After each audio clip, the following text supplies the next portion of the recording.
हाय, मी मानसी वैशोगण पुण्याहून. 2 महिन्यापूर्वीच माझ्या म्हणजे डोक्यात चालू होतं अक्कलकोटला जायचं वगैरे, पण कसं जायचं किंवा घरात पण आमच्या थोडं आजारपण येते, त्यामुळे घरातले कोणी यायला रेडी नव्हते. स्वामी कृपाचं मी बघितलं होतं इंस्टाग्रामवर की टूर्स असतात त्यांच्या इथे. फोन केला होता मी तन्वी मॅमसाठी. तर बरंच त्यांनी 2-3 वेळा फॉलो केला आणि माझ्या डोक्यात असं आधी स्वामींचीच इच्छा आहे यांच्याकडनं, पण त्याला आपण आता ठरवून टाकू एकटं जाऊ. म्हणजे दरवाजलाच खूप होता माझा की एकटी कशी जाणार आहे, काय करणार आहे ते. पण इथे आल्यानंतर एवढी छान ट्रीटमेंट मिळाली आणि खूप सारे फ्रेंड्स राहतात तिथे, सगळी फॅमिलीज म्हणजे जशी काही आम्ही खूप महिन्यांपासून ओळखतो इतकं छान कनेक्ट झालं.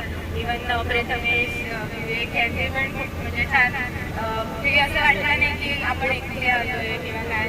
आणि तुमच्या टूरबद्दल सांगायचं तर एक गोष्ट मला खूप आवडली म्हणजे घाई केली नाही किंवा मेन जे ज्या याने सगळं तुम्ही कव्हर केलं आणि म्हणजे कोणी पुढे लेट झाला तेव्हा चिडचिड येते खूप छान पद्धतीने हँडल केलं. तर तुम्हालाही खूप शुभेच्छा. थँक्यू. अजूनही अशा कुठल्या टूर्स तुम्ही नंतर काय झालं की कळवण आम्हाला नक्की. इंटरेस्ट आहे.